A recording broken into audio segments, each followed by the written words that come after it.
In the underworld of Valamora, power was not inherited. It was taken, defended, and bled for. And for 15 years, Lorenzo de Luca had ruled it without challenge. He was known as Il Re Silenzioso, the Silent King. He didn't shout. He didn't threaten. He made a decision once, and men rearranged their lives around it. Enemies disappeared. Allies stayed loyal because fear was clean and predictable under his rule. Barbara. T his side stood Isabella de Luca. N, T as decoration. Bar A, balance. S, E had married Lorenzo before the throne, before the blood, before the weight of an empire pressed into his spine. She had learned the codes, memorized the faces, understood which silences were dangerous and which were necessary. S. E never interfered. But B. T she always knew. But bar T. At was why Lorenzo didn't see the danger coming. DR first. Was supposed to be harmless. BR a single night in Milan. A business summit. A room full of donors and politicians who pretended not to know what he was. Bar A. Di Sofia Rinaldi, BRS. E was younger, clever, admiring in the way that made powerful men careless. She laughed at his restraint, touched his arm like it was a privilege, looked at him like he was still a man instead of a monument. Bot Borel, Renzo had been tired.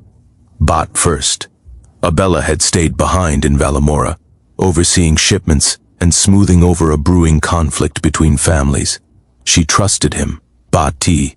At trust was the crack. Bar T. E. Hotel rooms smelled of expensive perfume and bad decisions. Lorenzo told himself it meant nothing as Sophia poured the wine, but bah. He told himself he deserved a moment without weight, without history, without expectations. He told himself Isabella would never know. He was wrong on all 3 counts. The next morning, Lorenzo returned to Valamora unchanged. The city was not. Men avoided his eyes. Conversations stopped when he entered rooms. His second-in-command, Marco, hesitated before speaking, something he had never done before. At home, the villa was silent, too silent. Isabella sat at the long dining table, a single folder placed neatly before her. Her hair was pulled back, her expression calm in a way that made Lorenzo's stomach tighten. "You were careful," she said without looking up. "I'll give you that." Lorenzo's breath slowed. "Isabella, you didn't think I'd know," she continued, flipping the folder open. Photos, timestamps, a hotel registry.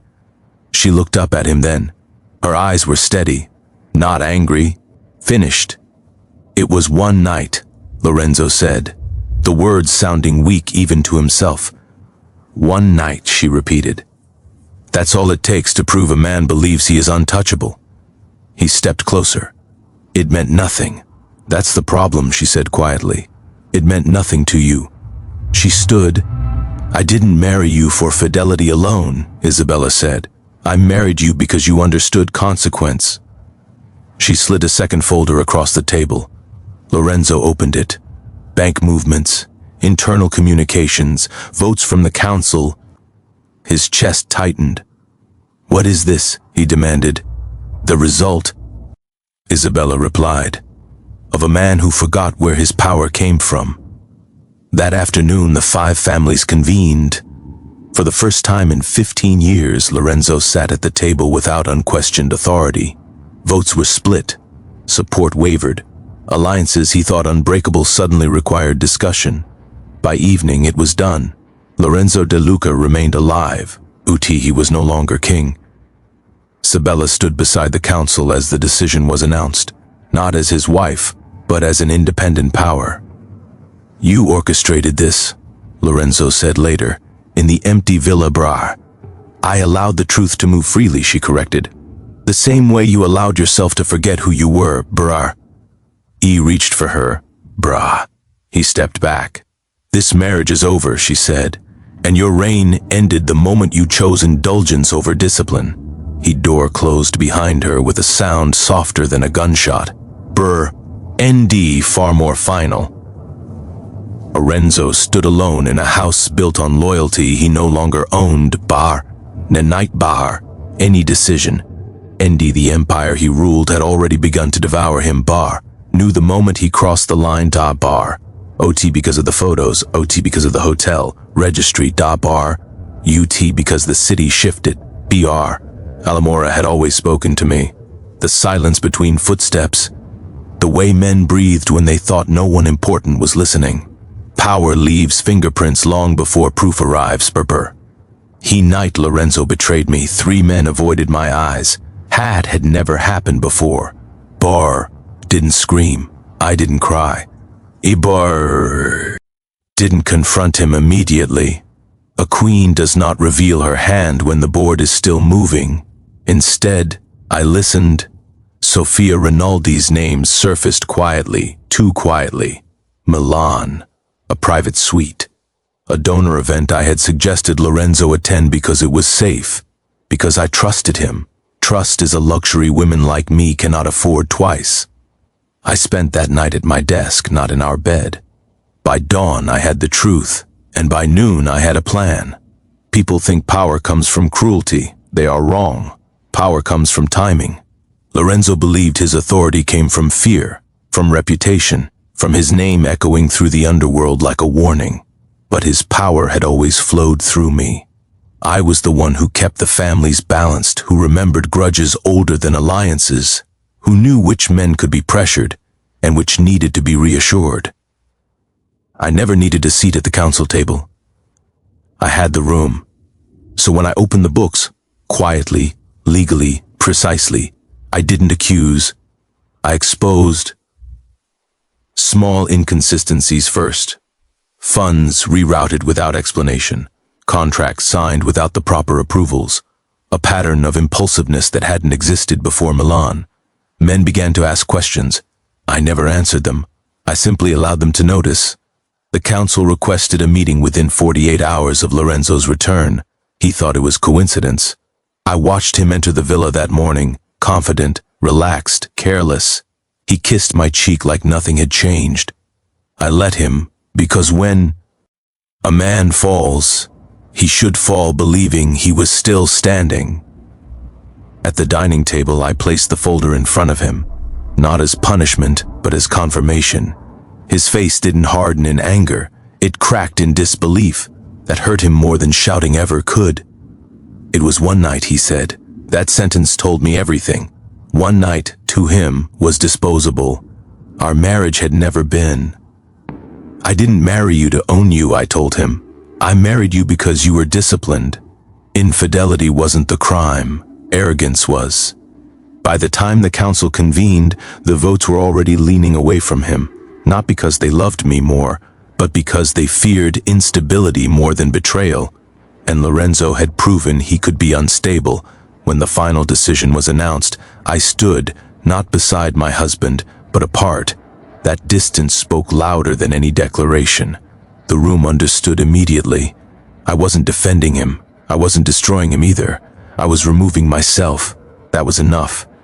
Afterward, he asked me if I had planned it all from the beginning. I told him the truth. No, I said, I planned it from the moment. You forgot who you were.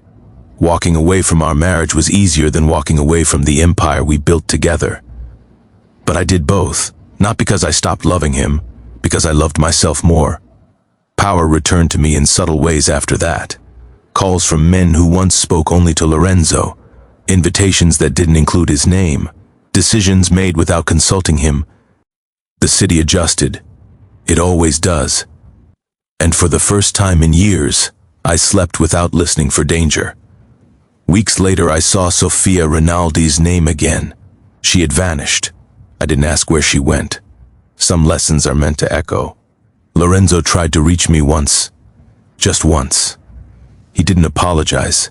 He asked if there was a way back. I told him something I'd never said aloud before. There is no throne without restraint, I said, and no king without a queen who believes in him. I no longer did. That night I stood on the balcony of my new residence, overlooking Valamora. The city lights glittered like jewels someone else would eventually fight over. But not me. I had won something greater than power. I had reclaimed myself. And Lorenzo, he would spend the rest of his life learning what it cost to forget the woman who held his crown steady. Power does not leave all at once. It erodes slowly, quietly. Like rot inside marble, Lorenzo de Luca felt it first in the pauses. Eatings that once began the moment he entered now waited for consensus. Men who used to stand when he arrived remained seated. His orders were acknowledged, but not obeyed with urgency. Bar. Ear had been replaced by calculation. Bar. Hat was worse. E sat alone in the study of the villa that no longer felt like his. Isabella's absence echoed louder than any accusation. Her books were gone. Her papers. Her presence. The invisible structure that had kept everything aligned. For the first time in 15 years, Lorenzo realized something terrifying. He had ruled with confidence. She had ruled with control. Marco entered without knocking, something he would never have done before. 2 shipments rerouted, Marco said carefully.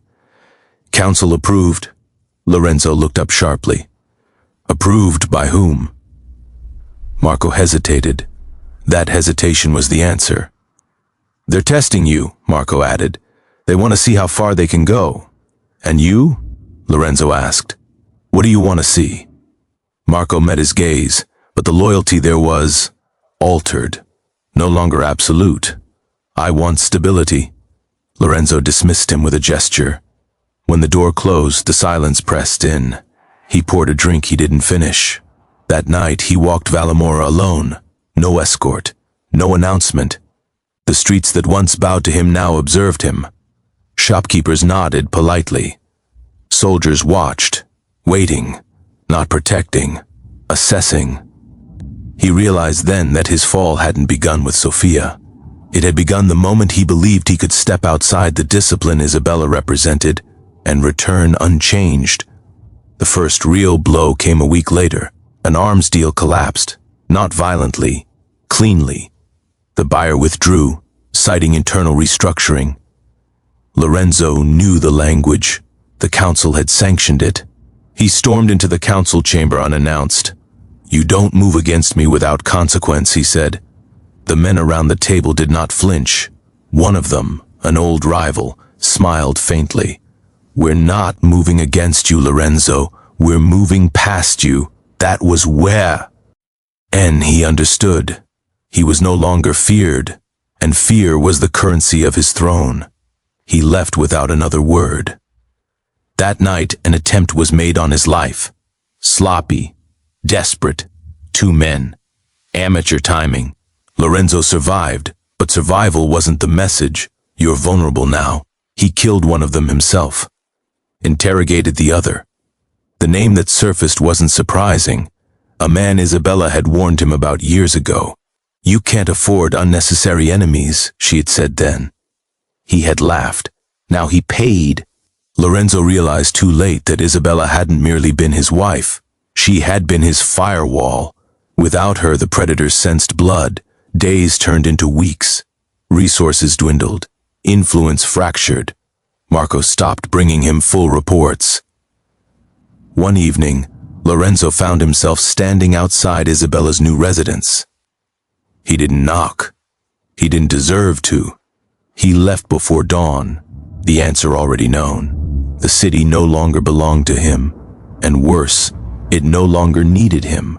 When the council officially reassigned control of his remaining assets, Lorenzo did not fight it. He couldn't. His power was gone not because it had been taken, but because it had withdrawn. He sat alone that night, staring at the city he once commanded. For the first time, fear touched him. Not fear of death. Fear of irrelevance. One night of infidelity hadn't just cost him his marriage. It had revealed the truth he had refused to see. He had never ruled alone. And now, he would have to learn how to survive. Without the woman who had made him king. I didn't take Lorenzo's power. I stepped away from it, and the vacuum did the rest. When I left the villa, I didn't disappear. I simply relocated to a quieter part of Valamora, where influence moved through words instead of threats. The men who followed me weren't soldiers. They were accountants, lawyers, strategists. The kind of people who never bled in the streets, yet controlled who did. Power matures when it no longer needs to be loud. I rebuilt carefully. I didn't claim territory. I didn't challenge the council. I didn't seek revenge. I offered stability. It shocked them. Men expect anger when a woman is betrayed. Tears, chaos, retribution. I gave them structure. Within a month, 3 families quietly asked for my guidance. Not allegiance, advice. They wanted neutrality. They wanted predictability. They wanted someone who understood how to keep the city breathing without drowning it in blood. They wanted me. I didn't refuse. I created distance from Lorenzo's name. New channels, new accounts, clean operations. The underworld noticed immediately. Where Lorenzo inspired fear, I inspired trust. That frightened them more. A meeting was called informal, discreet. No titles, no hierarchy, just men who needed order. I stood at the head of the table without asking. No wars, I said, no unnecessary deaths. We profit from silence, not spectacle. They listened, because the city had grown tired of chaos. Someone asked if I was planning to replace Lorenzo. I smiled. No, I said. I'm building something he never needed to. That was the moment they understood. I wasn't a rival. I was an evolution. News reached me that Lorenzo had been targeted again, that his resources were thinning, that Marco was considering switching sides. I felt no satisfaction, only inevitability. He had mistaken loyalty for ownership, and loyalty cannot survive betrayal, especially not when it belongs to a woman who gave everything quietly. One night I received a message. Lorenzo wanted to speak. I declined, not out of cruelty, out of clarity. If I saw him again too soon, he would mistake my presence for forgiveness, or, worse, rescue. I was neither. I had outgrown the role of stabilizer for a man who refused to respect the discipline that power demanded. The council began deferring decisions to my office, not publicly, privately. That is how real authority moves. A younger man once asked me if I missed being the queen. I corrected him. I was never a queen, I said. I was the crown.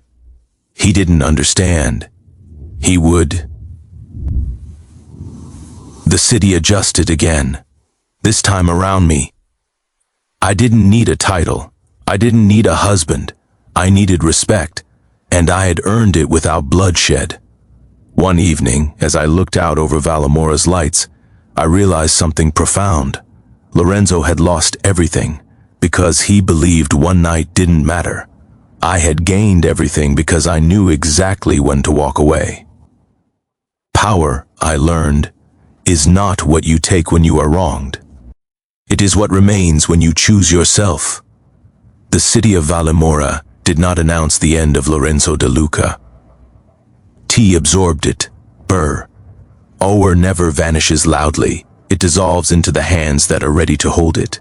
Lorenzo understood that now. Burr.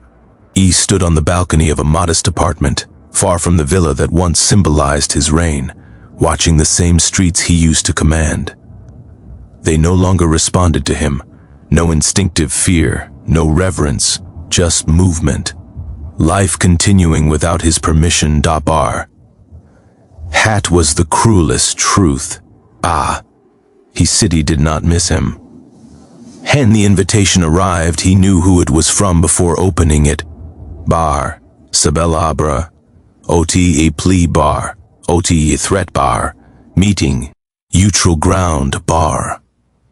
He almost didn't go bra. UT a fallen king has few choices left, only reckoning or erasure. He building was quiet, elegant, deliberately unguarded. That alone told him everything. Isabella no longer needed protection. The city itself had become her shield. Bra. He waited in a private room, dressed simply, posture relaxed, not defensive, Not triumphant, bar, complete bar.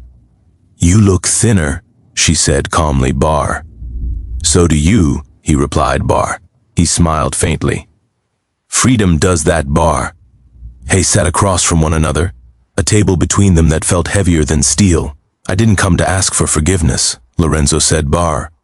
I know, Isabella replied, bar. I didn't come to take anything back. I know that too, brr. He clenched his jaw. Then why am I here, brr? He met his eyes, steady, unflinching. Because you deserve the truth, brr, brr, she said. And because I deserve closure. Silence stretched. I loved you, Lorenzo said finally. I never doubted that. Isabella nodded. I believe you. That surprised him. But love without restraint is indulgence, she continued. And indulgence destroys empires. He exhaled slowly. I thought one night didn't define me. It didn't, she said. It revealed you. The words cut deeper than any insult. You lost your power because you stopped respecting its source, Isabella went on. You believed fear was enough. You forgot that stability is built on trust, and trust is fragile. He leaned back, weary. Do you hate me? She considered the question honestly. No, she said. I outgrew you. That was worse. He nodded once. Then this is goodbye. Not exactly, Isabella said. She slid a folder across the table, just as she had weeks before. Lorenzo opened it slowly. A controlled withdrawal. Safe passage. Protection from the remaining factions that still whispered his name with interest. A chance to leave Valamora alive. You're saving me? He asked quietly. I'm releasing you, she corrected. There's a difference. He looked up. Why? Because if you die here, Isabella said, your shadow never will, and I won't rule over ghosts. He closed the folder. Thank you, he said, not as a king, but as a man. Isabella stood. This is where our paths end. He rose as well. You were always stronger than me. She paused at the door. No, she said, I was always clearer. And then, S. He left. Lorenzo departed Valamora before dawn. No escort. No ceremony. The city didn't notice. Isabella watched the sunrise from her office balcony, the weight of the past finally gone. The council had already deferred their morning agenda to her. The city ran smoother now, quieter, more profitable, less violent. She had not taken the throne. She had rendered it unnecessary. Later that day, a young woman joined her team, sharp-eyed, cautious, intelligent. Why follow you? The woman asked nervously. Isabella answered without hesitation.